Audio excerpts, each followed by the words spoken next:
Hi there, welcome to another Assemble This video.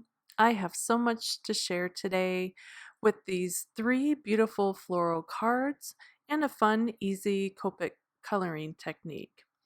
I can't wait to show you how just one main stamp set with three different layouts created this beautiful card set. I'm featuring the In My Thoughts Girl May 2021 Sentiment Kit from Unity Stamp Company. There are two very large, beautiful blooms with a few accent leaves. So pretty to mix and match the images, and then all you need to do is pick one of the perfect sentiments included in the kit. I have all my flowers and leaves already pre-stamped on some Nina Solar White 80-pound cardstock with some Copic friendly ink. My two favorites are Gina K Amalgam, which I used here, or Memento Black. So I'm just going to start off by taking one of my Copic colors. I'm only using two colors per bloom. For the yellow, I'm using Y13 and I'm just filling in the entire bloom. I want to make sure that there's a nice saturation of color so it looks fairly even. And I'm using a circular motion and making sure to fill in each portion of that bloom. Super easy, super fast, and I just laid down that first layer of color using the lighter color first.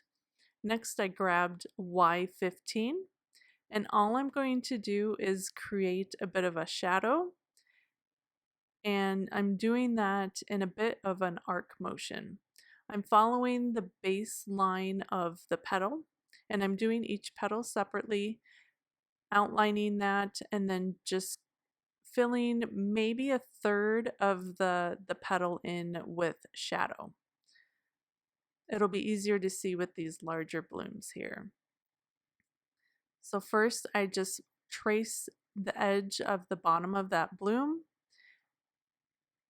and then I come in and kind of thicken it towards the center and create a bit of an arch. The biggest tip is just to follow the line of that petal and then to fill it in with a bit of a kind of an arch feel, so it's a little bit thicker in the center and thinner on each side. So for our last bloom, we're going to do the same thing. I'm just lining the bottom of the petal, and then there's a perfect example of I created an arch and then I filled that in. So it creates just two colors of shadow and base petal, and we're going to call that bloom done. It's so quick and easy, and it's really pretty, no blending needed. I just really love this idea of coloring. It's super simple, which is right up my alley. Let's do it again with the pink. This is RV23. Again, I'm just going to fill in the entire bloom with this pink color, making sure I get nice coverage, and then I'll come in with my darker color, which is RV25, and create my half circles. I'm following the base of each petal and then creating almost a half moon or an arch, half circle, but the circle or half circle is thicker in the center than it is on either end. So it's tapered. So here's one more example, following the bottom edge of that petal, just creating that line. And then I'll come in and create a bit of a half moon or a half circle shape, and then just fill that in with my darker color. I'm also sort of following the shape of the petal as well. And I just love the way that this creates a shadow. Just two colors are all you need, no blending and no extra work, just super, super quick. For the center, I'm using Y15, and then also I grabbed a bit of orange in YR04. And these flowers are done. Super pretty, super easy. For the leaves, I used the same technique. I just covered them in YG13, and then I grabbed YG17, and I'm going to do two different shadowing techniques. This one I did almost like a teardrop shape, starting at the top of that line and then creating a thicker edge at the bottom. And I did that on 2 leaves, and then for the other 2 leaves I only colored half. I thought the mixing up of the shading would be kind of interesting to the eye, so that's why I kind of mix those up. You could do whatever makes you happy. I just think it's fun to have the 2 different shadowing looks. And here are the leaves. So my flowers and my leaves are all set and ready to go. So let's start building card number 1. I grabbed one of my favorite backgrounds. I'm using this all the time. It's Wonky Stripes. I inked that up in my Misty with some VersaFine Clair Nocturne ink. Didn't quite have the alignment right, so I'm sliding my card over so I get that stripe all the way to the edge of my card. Ink that up again, put that down in my Misty, and perfect. Now I'm getting my solid lines. Just going to do that one more time. I just really want a nice solid impression of those stripes. I'm going to take 3 of the blooms that I've colored, and I'm just going to line them up where the split from the stripes and my white part of the card background meet, creating a bit of a border. I'm going to glue that yellow bloom straight down, and then I'll glue the purple one straight down on the card as well. I'm just twisting it, seeing where I want that center to point. So that's what I'm changing up. I don't want them to all point in the same direction. I also only added glue to the center, and then I'm lifting up the edges for a bit of dimension.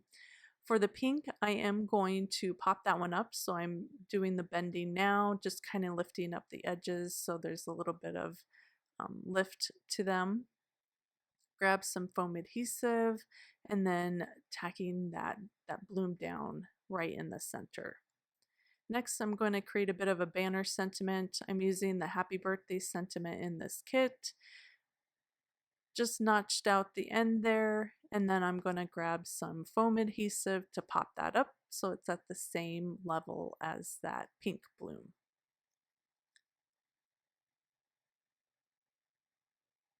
Really like the simplicity of this, so I'm just going to add the leaves to either side, just kind of balance them out with the color of the green, and then I'm just going to call this card done. I tacked those leaves down just at the base, lifted them up, and I think that there's enough color and movement going on that we'll move on to card number 2. So I have another sentiment banner, and this one I'm going to punch 2 little holes in the top and turn it into a tag. I'm going to string some burlap ivy string through the center and then just tie it off with a simple little bow.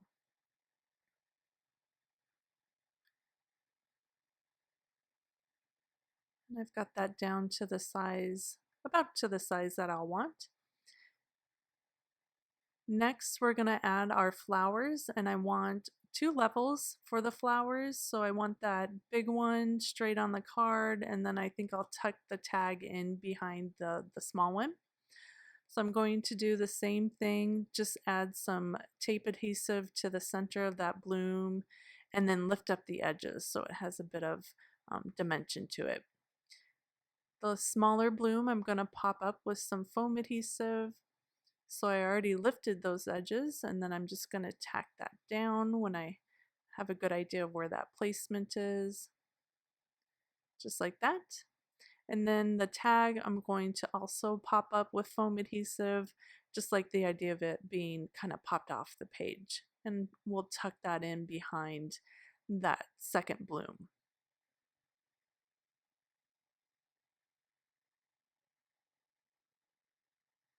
Just gonna shrink that bow a little bit and then cut off the tails. Next, I added in the leaves where I thought they looked kind of pretty, and then we're going to finish this one off with some sequins and little gems. Just add a little bit of shine and movement to the card.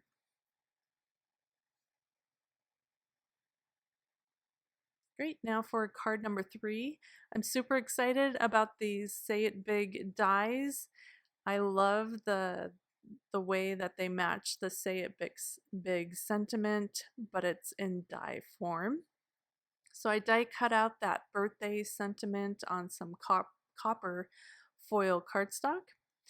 And now we're just going to start messing with our layout. I like the idea of kind of different layers with those flowers. So I put the yellow flower straight onto my cardstock. I'm going to pop up this scalloped stitch rectangle kind of in the bottom corner here. And then I'm going to pop up the purple flowers so it's on the same level as the die cut. So we're creating lots of dimension on this card by having different levels for the flowers and the die cut as well. Next, I'm just messing around with the placement of these leaves.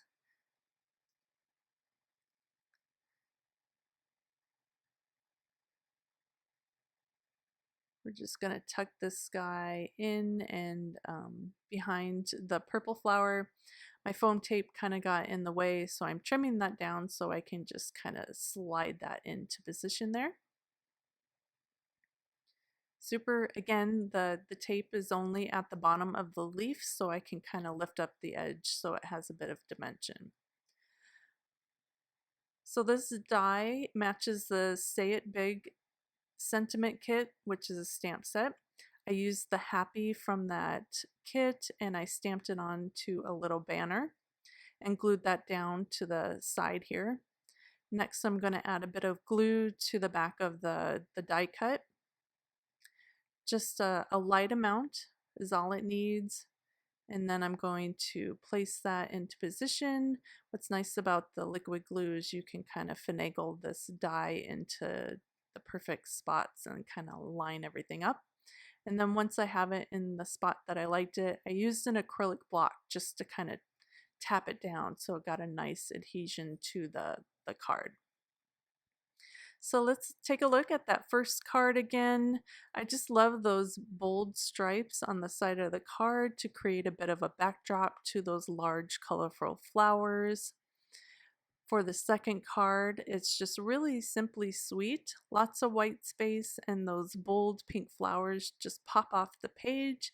And I just love that simple little bow on the sentiment tag. It's just a perfect little touch. And the last card, it's all about layers, die cuts, and a hint of shine from that copper foil paper. I just love the color combo of the purple and the yellow, just kind of a bit of a surprise. Of course, I'll have the supplies linked in the description of this video. If you have any questions or sweet comment, post below. Thank you so much for joining me today. I really hope you enjoyed creating with me, and I'll see you next time. Bye.